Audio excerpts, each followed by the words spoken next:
And we're going to talk about load straps today. You want your job to be quick and efficient and easy to do, especially when you're in the back of the box, especially in extreme weather. And sometimes load straps get overwound and they get bunched up, and that comes from too many cranks of the ratchet, which the buckle. And when it gets wound up like that, it's going to be a little harder to detangle, but it can be done. There's no reason to throw away your load straps. The goal is always going to be to get the end piece out, okay? And so what we're going to do is I'm going to take some needle nose pliers, and I'm going to grab a hold of the first layer of this strap, and I'm going to pull. All right?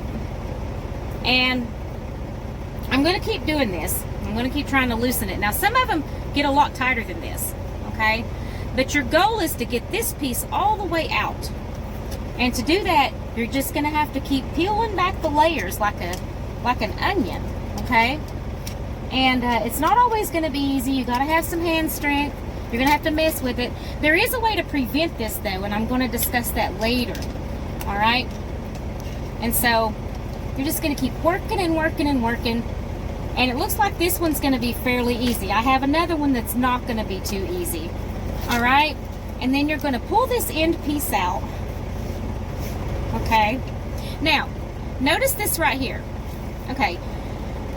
There used to be an end piece here that was folded over and sewn together. I always cut that off because there's no point in it, and it makes unthreading these and untangling these much harder. So when I first buy a load strap, that gets cut off right away. That end piece gets cut off and thrown away.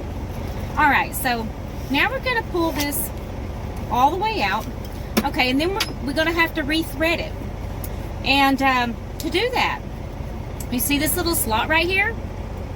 Okay, now the ratcheting side, the side that moves, okay, should be on your right hand, and then the strap side of it should be in your left hand, okay? Now you're going to take this piece right here, you're going to thread it like that, okay? And you see how that's right in the middle of this slot right here? Then you're going to take it and you're going to fold it over like that. Okay, now I want to leave it about like that, okay? And then I'm going to, and this buckle needs some WD-40 because it's getting stiff. But anyway, I'm just going to, wow, that's really, yeah, it needs help. So I'm just going to take this and I'm going to roll it up, and it's customizable now for the next load. All right? And you want to do this each and every time you're finished with a load. You want to fix your load straps so that the next load goes very smoothly and there's nobody in the back cussing and yelling and trying to detangle load straps so that your job can get done. And also, when you get to a shipper or receiver and you can't get to the back, they won't let you on the dock, and they're the ones going to use the straps and everything. It looks very unprofessional when you've got overwound load straps. They all have to be untangled and all that. It makes their job harder. It's going to keep you from leaving the shipper, okay? And so there's that one. Now I have another one that's going to be more challenging, and if you would turn off the camera for today. This is an example of a overwound load strap. It's tangled. There's just a lot of problems with it. This would be a problem at a shipper, especially in the back of the box when it's really cold and you're having difficulty using your hands and your hands are hurting or whatever, because these really kind of have to be handled with your bare hands or some very thin gloves. But what I'm going to do, as I said before, the goal is always to get the piece that doesn't have anything connected to it, which is what I call the naked end. We got to keep pulling this naked end out of here. Okay, so this is what we're looking for. And again, I cut the end piece off right when I got these because it serves no purpose except to make your job harder when it's time to detangle. All right, so I'm going to take my needle nose pliers. I'm going to start peeling this back like an onion. I'm just going to try to, now some of these are going to be very hard. If they've been very, very overwound, you'll barely be able to pull this. And some you might not be able to pull at all. You're going to have to throw away the whole $25 load strap. Okay, so, but this one's not going to be too bad. Okay, I'll do another video maybe sometime that has one that's really, really bad. Okay, now already I'm able to get this end through. All right, and that's my goal through this whole process. All right, so now I'm going to take this second layer, and this takes some muscle. And I recommend that you bring these into the truck every time you get done with a load. And you can do this inside the truck without getting cold or hot or too frustrated. It's just a lot easier. You and your team driver can sit around and detangle your load straps if they get like this. And, you know, you have some quality bonding time with your team driver. Just call it a load strap party. That's what I do. Okay, and I seem to have found this what I call the naked end. Seems to be that I'm going to have to pull this out some more here in the center and see if I'm getting, this takes some doing now.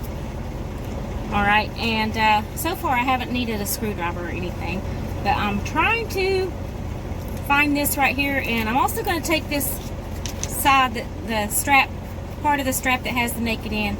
I'm going to push it through this side. Looks like I can push it through some. Then I can grab a hold of it. And I always want to see, okay, yeah, that's it. Alright. And this is just what you're going to have to do if you end up with an overwhelmed load strap. Now, there is a way to prevent it, and I'm going to discuss that later, like I said. How this happens is too much slack, too much strap gets wound up in the buckle. Too many revolutions, okay?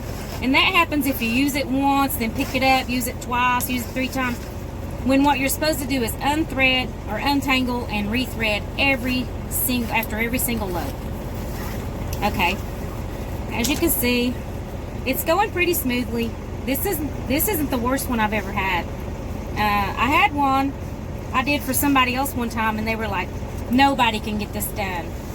And I'm like, if I can't do it, it can't be done. And I got it done. So here we go. Now, also when you're ratcheting, try to keep the strap very smooth. Alright? And keep these sprayed down, all these little mechanisms and all this, with WD-40. That will make cranking and uncranking easier. It'll make the whole thing easier. Alright, I'm still pulling the naked end through. Like I said, this is going pretty easy. This is kind of surprising. Okay, and then here we go. Gonna have to go. You just have to kind of figure out which way you have to go with it in order to win. Okay, so you're gonna have to keep an eye on the naked end. Keep an eye on what you're pulling on. Now, as you can see right here, it's kind of crinkled. Now, what if I had that end that was sewn on, that came, you know, with the load strap? That's how the load strap came. I would never be able to get this through that slot. Like I said, that's another reason why you have to cut that off. Now, the key to world peace, I think, between truckers anyway, is agreeing on how to deal with load straps. And if you can agree how they're supposed to be cared for and stored and all that, both of you will have a much easier time in the back of that trailer. And I do know of a case where a truck was turned away because their load straps were not operational. They were going to be too difficult. So anyway, I'm going to rethread this again. The crank side should be in my right hand. Should be facing up. The strap side should be over here in my left hand. I'm going to pull this through this slot, and then I'm going to push it through here, and then la-di-da. There we go. Now, when it comes to cranking this thing, okay, of course you're going to want to have it tight, and for the purpose of the video, I'm going to kind of hold it down with my feet. But what you want to do is you want to crank this about 5 times. maybe 6. That is plenty, okay? It doesn't need to be cranked any more than that, okay? See how much space is there? See how much space is there? All right. So, but you definitely don't want to crank it more than 5 or 6 times. All right, and then see, because it's been done that way, look how easy it's going to be. Look how easy it's going to come apart. But it's not going to come apart in shipping. You know, it's going to be pretty solid. And also, a little trick is if you will take a zip tie, keep zip ties in the back of the trailer, and zip tie your buckles down. If you have a defective strap or a strap that's going bad, and the buckle comes loose, well, it can't come loose if you've got it secured with a zip tie. So as you can see, I'm not really having to work that hard here, okay, as far as getting this apart. And if you'll do it this way every time, and like I said, limit it to about 5 cranks, okay, you should have a really easy time. Right now I'm looking for my, oh, here we go, I got it. Now watch how easy this goes. Look how quick. It's not hard at all. You just have to keep an eye on your what I call it, the naked end. Okay, it's going very quickly. It's really not hurting my hands at all. I really don't have to use any tools.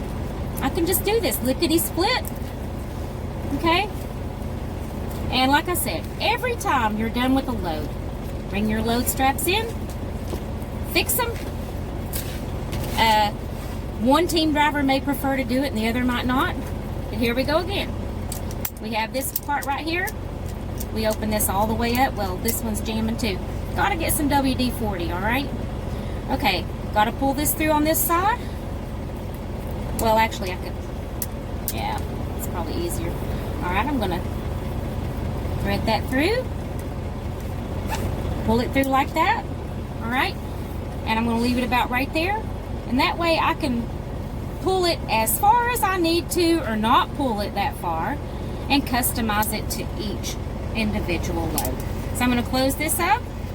I'm going to roll it up, and if you really want to get fancy, they got those big rubber bands for straps that you can use, and that keeps them intact. I think it's a good rule of thumb to keep about 9 of these in the back. That way, the standard is to have 6 that are operational. If 1 or 2 of them goes bad or isn't working right or goes defective on you or breaks or won't crank, then you've got some backups. So anyway, that's Load Straps 101, and I thank you for watching. Have a great day. Bye-bye.